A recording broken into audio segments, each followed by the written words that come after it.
Hello नमस्कार दोस्तों। आज हम भारतीय भूगोल के अंदर क्या जानेंगे? दर्रा। दर्रा किसे कहते हैं और भारत में पाए जाने वाले प्रमुख दर्रों के बारे में हम चर्चा करेंगे और साथ में जानेंगे कि भारत के किस राज्य में कौन कौन से दर्रे पाए जाते हैं, भारतीय दर्रों को कितने भागों में बांटा गया है, उन सभी पर हम चर्चा करेंगे। तो आइए शुरू करते हैं अपनी चर्चा। दर्रा किसे कहते हैं? देखिए, दो पहाड़ी रास्तों के बीच, दो पहाड़ों के बीच जो संकरा गलियारा होता है, जो पतला गलियारा होता है, तंग रास्ता होता है, उसी को दर्रा बोला जाता है। दर्रे से क्या होता है? दर्रों से पहाड़ों के अंदर आवागमन होता है, यानी दर्रा एक क्षेत्र से दूसरे क्षेत्र में जाने का एक तंग रास्ता होता है। वहीं पर यदि हम बात करें भारतीय दर्रों की, तो भारतीय दर्रों को दो भागों में बांटा गया है। एक है आपके उत्तर भारत के दर्रे और नंबर 2 पर हैं आपके दक्षिण भारत के दर्रे। तो ये यहाँ पर आप देख पा रहे हैं, ये दर्रा किस प्रकार से दिखाया गया है। ये इधर पहाड़ है, इधर पहाड़ है, बीच से ये जो संकरा रास्ता है इसी को दर्रा कहा जाता है। लेकिन जब ये रास्ता चौड़ा हो जाता है तो इसको क्या बोलते हैं? इसको घाटी बोला जाता है। क्या बोलते हैं इसको? हम घाटी बोलते हैं। तो चलिए अब हम चर्चा करते हैं भारत के प्रमुख दर्रों के बारे में और सबसे पहले हम देखेंगे अपने उत्तर भारत के प्रमुख दर्रों को, यानी किन राज्यों में यहाँ पर पाए गए हैं ये दर्रे, उनको देखते हैं। तो देखिए, अपने यदि हम उत्तर भारत के दर्रों की बात करें तो उत्तर पश्चिम एवं उत्तर पूर्व के जो प्रमुख राज्य हैं अपने, उनके अंदर ये प्रमुख दर्रे पाए गए हैं। यहाँ पर आपका ये जम्मू कश्मीर, जो कि पहले राज्य हुआ करता था, जिसको अब 2 यूनियन टेरिटोरीज के अंदर बांट दिया गया है इस प्रकार से।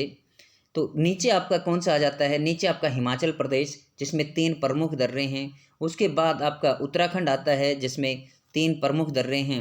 वहीं पर आपका सिक्किम आता है जिसमें 2 प्रमुख दर्रे पाए जाते हैं। 3 प्रमुख दर्रे आपके अरुणाचल प्रदेश में पाए जाते हैं। इन सभी को हम ट्रिक के साथ देखेंगे। देखिए, सबसे पहले हम जानते हैं अब अपने जम्मू कश्मीर के दर्रों को। जम्मू कश्मीर के दर्रों के बारे में बात करें तो हमने यहाँ पर एक छोटी सी ट्रिक बनाई है, पंकज बाबू। देखिए, पंकज से क्या बन जाएगा? पै से क्या बनेगा आपका? पीर पंजाल। कैसे क्या बन जाएगा आपका? कराकोरम, जो कि कराकोरम श्रेणी के अंदर पाया जाता है। जैसे बन जाएगा आपका जोजिला दर्रा। बा से बन जाएगा आपका बनिहाल दर्रा, जो कि जम्मू कश्मीर का सबसे महत्वपूर्ण दर्रा है। वहीं पर बात करें बुर्जिल दर्रा, जो कि श्रीनगर को गिलगिट से जोड़ता है। सभी के बारे में हम चर्चा करेंगे, विस्तार से बात करेंगे। तो शुरू में देख लेते हैं हम अपने जम्मू कश्मीर के महत्वपूर्ण दर्रों को। तो देखिए, ये जो कराकोरम दर्रा है, ये आपकी कराकोरम श्रेणी के अंदर पाया जाने वाला दर्रा है, यानी लद्दाख क्षेत्र के अंदर ये कराकोरम श्रेणी में पाया जाता है। वहीं पर यदि हम इसकी ऊंचाई की बात करें तो इसकी ऊंचाई है 5654 मीटर। कहीं कहीं पर इसकी आपको ऊंचाई ये आपको 64 भी देखने को मिल सकती है, लेकिन ये एनसीईआरटी के तथ्य हैं जहाँ से हम आपको प्रोवाइड करवा रहे हैं। 54 मीटर है। यहाँ से चीन जाने के लिए क्या बनाई गई है? सड़क बनाई गई है, यानी चीन जाने का रास्ता है। प्राचीन समय में यहाँ से क्या होता था? यारकंद को जाने का रास्ता भी यहाँ से मिलता था, यानी यारकंद को जो समरकंद बेसिन है उससे जोड़ता था। वहीं पर बात करें हम जोजिला की, जोजिला को पढ़ेंगे हम 2 जिला। जोजिला को क्या पढ़ेंगे हम? 2 जिला, यानी ये 2 जिलों को महत्वपूर्ण जो ज़िले हैं यहाँ पर, एक आपका लेह ज़िला और दूसरा आपका श्रीनगर। इन दोनों को आपस में जोड़ने का काम करता है आपका जोजिला दर्रा। श्रीनगर को लेह से जोड़ता है, यानी ये दर्रा आपके बीच में यहाँ पर है और इधर आपका श्रीनगर और इधर आपका लेह पड़ता है। और ये आपके जोजिला से देखिए, जय से जय को जोड़ दीजिए, जोजिला और जास्कर, यानी ये जास्कर श्रेणी में है। महान हिमालय की जास्कर श्रेणी के अंदर ये पाया जाता है आपका। वहीं पर इसके पश्चिम में देखें तो इसके पश्चिम में मिलेगा आपको बुर्जिल दर्रा। बुर्जिल दर्रे से क्या, बुर्जिल दर्रा किसको किससे जोड़ता है? देखिए, बुर्जिल दर्रा जो है ये लद्दाख श्रेणी में पाया जाता है। ये जो है फिलहाल पीओके के अंदर स्थित है। पीओके में ये श्रीनगर को गिलगिट से जोड़ता है। श्रीनगर को किससे जोड़ता है? गिलगिट से जोड़ता है। और यहीं से एक और दर्रा पाया जाता है, ठीक है। यहीं पर आपका एक और दर्रा पाया जाता है, खारदुंगला दर्रा। यहाँ पर खारदुंगला दर्रे की क्या बात है कि यहाँ पर मोटर वाहन ये ऐसा दर्रा है जहाँ पर मोटर वाहन चलाए जा सकते हैं। ऐसा ही एक दर्रा आपका, इसकी ऊंचाई की बात करें तो इसकी ऊंचाई आपकी 5500 मीटर है। यहीं पर एक क्या है आपका यारदुंगला, कौन सा है कि चांगला, चांगला दर्रा है यहाँ पर चांगला। ये चांगला बाबा के नाम पर, यहाँ पर चांगला बाबा हुआ करते थे, उसके नाम पर दर्रा है। और यहाँ से चीन जाने का रास्ता निकलता है, यानी यहाँ से चीन, ये जो लद्दाख है, लद्दाख को तिब्बत से जोड़ता है चांगला दर्रा। वहीं पर यदि हम पीर पंजाल की बात करें तो ये पीर पंजाल जो श्रेणी है आपकी उसमें स्थित है, दक्षिण पश्चिम में स्थित है आपके जम्मू कश्मीर के। और यह, इसकी ऊंचाई की बात करें तो इसकी ऊंचाई 3494 मीटर स्थित है, 3494 मीटर पर। यदि हम इनकी बात करें तो किन को जोड़ता है, यहाँ पर एक कुल गांव है, कुल गांव को कोठी से जोड़ता है ये मार्ग, कुल गांव को कोठी से जोड़ता है, प्रमुख मार्ग है कोठी के लिए। वहीं पर यदि हम बनिहाल की बात करें तो बनिहाल यहाँ का प्रमुख दर्रा है। बनिहाल महत्वपूर्ण क्यों है, क्योंकि इसी दर्रे के अंदर जवाहर सुरंग बनाई गई है, जो कि 1956 में बनाई गई थी। यहीं से आपका NH जो 1 है वो गुजरता है, NH1A है वो गुजरता है। कश्मीर घाटी से शेष भारत को जोड़ने का दर्रा भी यही है। यही दर्रा ये श्रीनगर को जोड़ता है, जम्मू कश्मीर को श्रीनगर से जोड़ता है, जो कि जम्मू कश्मीर की राजधानी है। इसको कश्मीरी भाषा में क्या बोलते हैं, कश्मीरी भाषा में हिमावात बोलते हैं, जिसका अर्थ होता है बर्फ़ का गिरना। और ये डोडा ज़िले के अंदर है। कश्मीर के किस ज़िले में है, डोडा ज़िले के अंदर स्थित है। ये थे आपके जम्मू कश्मीर के प्रमुख दर्रे।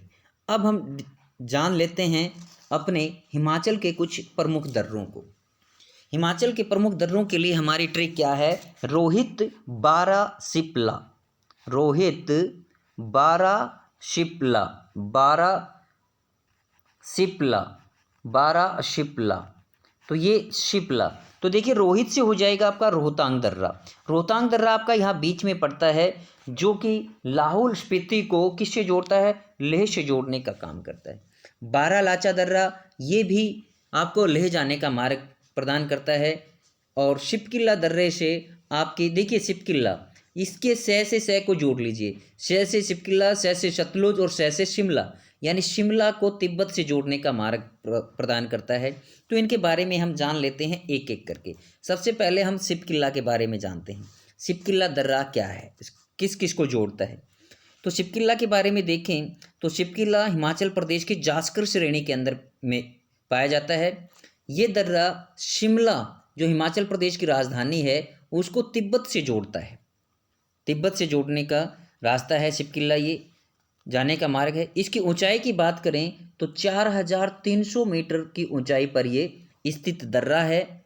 भारत की और तिब्बत की यहाँ पर क्या है, व्यापार पोस्ट है। भारत और तिब्बत की यहाँ पर क्या है, व्यापार पोस्ट है। अब तिब्बत के ऊपर चाइना अपना अधिकार जताता है। यहीं से हम बात करें अपना NH जो 5 है वो गुजरता है, NH5 यहाँ से गुजरता है। वहीं पर बात करें हम रोहतांग दर्रे की, तो रोहतांग दर्रे के महत्वपूर्ण क्या है, देखिए रोहतांग दर्रा भी हिमाचल प्रदेश के पीर पंजाल श्रेणी में पाया जाता है। इसकी ऊंचाई की बात करें तो ये 4631 मीटर ऊंचाई पर स्थित है। 4631 मीटर पर ऊंचाई है रोहतांग दर्रा। अब इसका नाम बदल करके रोहतांग दर्रे का क्या कर दिया गया है, अटल बिहारी वाजपेयी, क्योंकि अटल बिहारी वाजपेयी जी का जो केंद्रीय मंत्रिमंडल के अंदर और भारत के लिए जो महान योगदान रहा उसको देखते हुए इस दर्रे का नाम बदलकर क्या रख दिया गया है, अटल बिहारी वाजपेयी दर्रा रख दिया गया है, या अटल टनल इसका नाम रख दिया गया है। वहीं पर इसकी बात करें हम आपके बड़ा लाचा की, तो बड़ा लाचा या बारा लाचा जो दर्रा है इसकी बात करें हम, यह हिमाचल प्रदेश की जास्कर श्रेणी में पाया जाता है, जास्कर श्रेणी में स्थित है। और इसकी ऊंचाई की बात करें तो ये 4512 मीटर ऊंचा है। ये मंडी को लेह से जोड़ता है, मंडी को ऊपर आपका यहाँ पर लेह है और नीचे मंडी है, इनको आपस में जोड़ने का काम करता है ये बारालाचा दर्रा। अब हम जानते हैं अपने उत्तराखंड के कुछ प्रमुख दर्रों को। उत्तराखंड, देखिए उत्तरा उत्तरा उत्तराखंड के लिए क्या जानेंगे, तो लिपुलेख, नीति दर्रा और माना दर्रा, ये इसके 3 प्रमुख दर्रे हैं। उत्तरा मालिनी, उत्तरा मालिनी, तो इसमें क्या आ जाएगा आपका, लिपुलेख दर्रा है, नीति दर्रा और माना दर्रा। इसमें देखिए सबसे पहले हम माना दर्रा के बारे में जानते हैं कि माना दर्रा जो है वो कौन कौन से 2 स्थानों को जोड़ता है या इसका क्या महत्व है। ये उत्तराखंड की कुमायूं, ये यहाँ पर ये उत्तराखंड का एरिया बनता है अपना, तो इसके उत्तराखंड के किस में पड़ता है, ये कुमायूं वाला जो हिमालय पड़ता है, कुमायूं घाटी के अंदर स्थित है। इस दर्रे से होकर के क्या होता है, भारतीय तीर्थ यात्री जो हैं वो मानसरोवर झील व कैलाश घाटी के दर्शन करने के लिए जाते हैं माना दर्रे से। इसकी ऊंचाई की बात करें तो इसकी ऊंचाई 5545 मीटर ऊंचा है आपका माना दर्रा। भारत और चीन की सीमा पर ये स्थित है, क्योंकि तिब्बत पर अधिकार जताता है कौन, चाइना, तो इस पर स्थित है। यहीं पर यदि हम बात करें नीति दर्रे की, तो नीति दर्रा जो कि 1992 के अंदर खोला गया था, क्योंकि चीन के साथ हमारा 1962 के अंदर युद्ध हुआ था, उसके बाद इसको बंद कर दिया गया था, तो इसको 1992 के अंदर खोला गया है दोबारा से नीति दर्रे को। इसके बारे में चर्चा करें तो उत्तराखंड के कुमाऊं हिमालय में स्थित है यह भी आपका। इसकी ऊंचाई 5389 मीटर है, 5389 मीटर है। यहाँ से भी मानसरोवर झील और जो आपकी कैलाश घाटी है वहाँ के लिए रास्ता खुलता है आपका नीति दर्रे से भी, नीति ये वहाँ जाने का रास्ता है आपका। वहीं पर यदि हम बात करें लिपुलेख दर्रे की, तो जो लिपुलेख दर्रा है, तो लिपुलेख दर्रे में आपका क्या है प्रमुख, ये इधर आपको सिक्किम में जाने का मार्ग, क्योंकि इधर ये सिक्किम नहीं, यहाँ पर तिब्बत जाने का मार्ग तैयार करता है, इधर तिब्बत के साथ इसको जोड़ता है। यहीं पर यदि हम बात करें अब आपके किन की, सिक्किम वाले दर्रों की, सिक्किम के दर्रों की बात करें तो यहाँ पर प्रमुख रूप से 2 दर्रे पाए जाते हैं। एक आपका ये नीचे की तरफ पाया जाता है जेलेपैला, और एक ऊपर पाया जाता है आपका नाथुला दर्रा। तो ऊपर की तरफ कौन सा पाया जाता है, नाथुला दर्रा। सिक्किम के दर्रे में राज्य के ये कौन सा दर्रा है, नाथुला दर्रा किससे जोड़ता है, ये जो डोगया क्या श्रेणी में है, सिक्किम की कौन सी श्रेणी है, डोगेक्या, डोगेक्या जो श्रेणी है उसमें ये पाया जाता है। और यह भारत और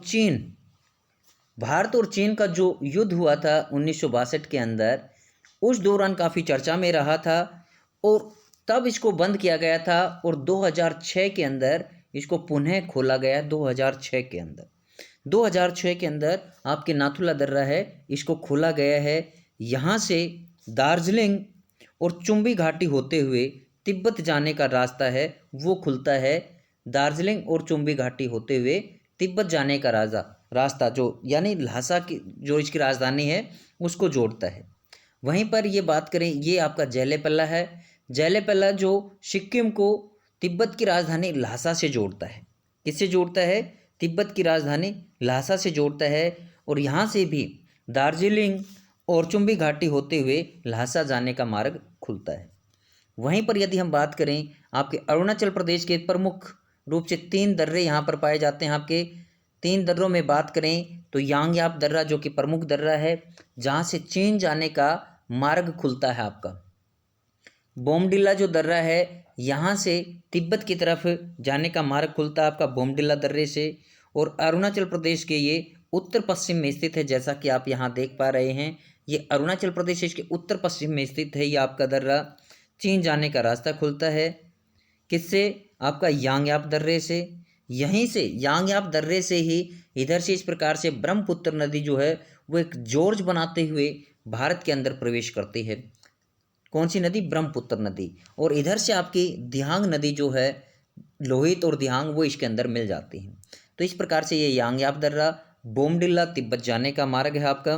अरुणाचल प्रदेश के पश्चिम में स्थित है। ये तवांग घाटी से होते हुए तिब्बत की राजधानी ल्हासा से जोड़ता है। वहीं पर बात करें हम दीफू दर्रे की, तो दीफू दर्रा जो है ये अरुणाचल प्रदेश के दक्षिण पूर्व में स्थित है और ये जो है किससे जोड़ता है, ये म्यांमार से जोड़ने का काम करता है। इसको किससे जोड़ता है, म्यांमार से जोड़ता है भारत को। तो ये कुछ प्रमुख दर्रे थे अपने उत्तर भारत के। दीफू दर्रा देखा जाए तो ये आपके किस में पड़ता है, दीफू दर्रा अरुणाचल प्रदेश के दक्षिण पूर्व में स्थित है, म्यांमार सीमा पर स्थित है। यहीं पर बात करें नीचे की तरफ हम, तो नीचे मणिपुर के अंदर एक दर्रा पड़ता है आपका तुजू दर्रा। मणिपुर में कौन सा दर्रा पड़ता है, तुजू दर्रा पड़ता है, जो कि मणिपुर की राजधानी इम्फाल है उसको, जो म्यांमार का एक महत्वपूर्ण शहर है टामू से जोड़ने का काम करता है। तो अब ये हमने किनको जाना, भारत के पश्चिम एवं पश्चिम पूर्व के जो प्रमुख दर्रे थे उनके बारे में जाना। अब हम जान लेते हैं भारत के दक्षिण के जो प्रमुख दर्रे हैं उनके बारे में। तो दक्षिण के अंदर ज़्यादा दर्रे नहीं अपने, एक आपका थाल घाट दर्रा है, एक भोर घाट, पाल घाट और सैनकोट्टा दर्रा। सैनकोट्टा दर्रे के पास एक छोटा नगर बसा हुआ है सैनकोट्टियम। इनके बारे में जान लेते हैं। देखिए किस प्रकार से महत्वपूर्ण है, किन किन को जोड़ते हैं, इनके बारे में हम जान लेते हैं। देखिए इनकी क्या ट्रिक है, मुन्ना थाली में भोजन परोस शान से खाता। मुन्ना थाली में भोजन परोस शान से खाता। तो मुन्ना से क्या हो जाएगा, मुंबई को नासिक से जोड़ता है आपका थाल घाट दर्रा। थाल घाट दर्रा पश्चिम घाट श्रेणी में है और ये मुंबई को किससे जोड़ता है, नासिक से जोड़ता है। वहीं पर यदि हम बात करें आपके भोर घाट की, तो भोर घाट जो दर्रा है ये आपका महाराष्ट्र का जो पुणे है, पुणे को देखिए भोर में मुंबई से पुणे जाना, मान लीजिए कि किसी की बात चल रही थी आपस में, तो उसने कहा कि भाई भोर का मतलब होता है सुबह आप मुंबई से पुणे जाना, यानी मुंबई को पुणे से जोड़ने का काम करता आपका भोर घाट दर्रा। इनकी प्रमुख बात करें हम, यदि हम थाल घाट की बात करें तो थाल घाट आपका 583 मीटर ऊंचाई पर स्थित है। 583 मीटर ऊंचा दर्रा है ये। यहाँ से दिल्ली मुंबई का सड़क मार्ग तैयार, दिल्ली और मुंबई का मार्ग बनता है यहाँ से। वहीं पर यदि हम भोर घाट की बात करें तो भोर घाट में ये पुणे और बेलगांव को जोड़ता है। कर्नाटक का जो बेलगांव है उसको पुणे से जोड़ने का काम करता है, यानी यहाँ से प्रमुख रेल मार्ग और सड़क मार्ग है वो यहीं से होकर के गुजरता है। यहाँ पर आपका NH जो 3 है वो गुजरता है थाल घाट से, जबकि भोर घाट से आपका NH जो 9 है वो यहाँ से गुजरता है आपका प्रमुख तट। वहीं पर यदि बात करें हम पाल घाट की, तो पाल घाट जो है ये प्रमुख रूप से 2 दर्रों को जोड़ने का काम करता है आपका पाल घाट। पाल घाट किसको जोड़ता है, पाल घाट की यदि हम ऊंचाई की बात करें तो इसकी 530 मीटर ऊंचाई है और ये केरल के कोयम्बटूर एवं कोच्चि को आपस में जोड़ने का काम करता है। यानी यहाँ से एक सड़क मार्ग निकलता है कोयम्बटूर से कोच्चि को जोड़ता है आपका ये केरल राज्य में। ये नीलगिरी की पहाड़ियों में स्थित है, कौन सा आपका पाल घाट दर्रा। ऊंचाई इसकी हमने अभी बताई आपको क्या है, 530 मीटर इसकी ऊंचाई है। यहाँ से कालीकट से कोयम्बटूर के लिए रेल मार्ग व सड़क मार्ग निकलता है। यहीं पर यदि हम बात करें सैनकोट्टा की, जो कि सैनकोट्टियम नगर के यहाँ से इसी के नाम पर सैनकोट्टियम एक छोटा सा नगर बना हुआ है। ये किसको जोड़ता है, ये केरल के त्रिवेंद्रमपुरम को चेन्नई के या हम कहें तमिलनाडु के किससे जोड़ता है, मदुरई के बीच संपर्क का मार्ग है आपका सैनकोट्टम। तो ये अपने कुछ प्रमुख दर्रे थे, भारत के दर्रे, जो विभिन्न लोकेशन के साथ हमने देखे, स्थानों के बारे में देखा कि कहाँ कहाँ पर ये पाए जाते हैं। अब देख लेते हैं कि ये किस प्रकार से होते हैं। देखिए यहाँ पर ये दिखा रखा है मैंने आपको, एक दर्रा किस प्रकार से बनता है। देखिए यहाँ पर ये पहाड़ है, इधर पहाड़ है, इसको बीच से काट करके, यहाँ से काट करके किस प्रकार से ये तंग गली जो है, एक तरह से सड़क जो है ये बनाई गई है। तो इस प्रकार से ये क्या बनाए जाते हैं, दर्रे बनाए जाते हैं। 2 पहाड़ों के बीच जो तंग रास्ता होता है उसी को क्या बोला जाता है, दर्रा बोला जाता है। तो ये था अपनी क्लास में अब तक। कैसी लगी ये हमारी वीडियो, आप कमेंट बॉक्स में कमेंट करके बताना। मिलते हैं नेक्स्ट वीडियो में एक नए टॉपिक के साथ। तब तक के लिए धन्यवाद। Thank you. Have a nice day.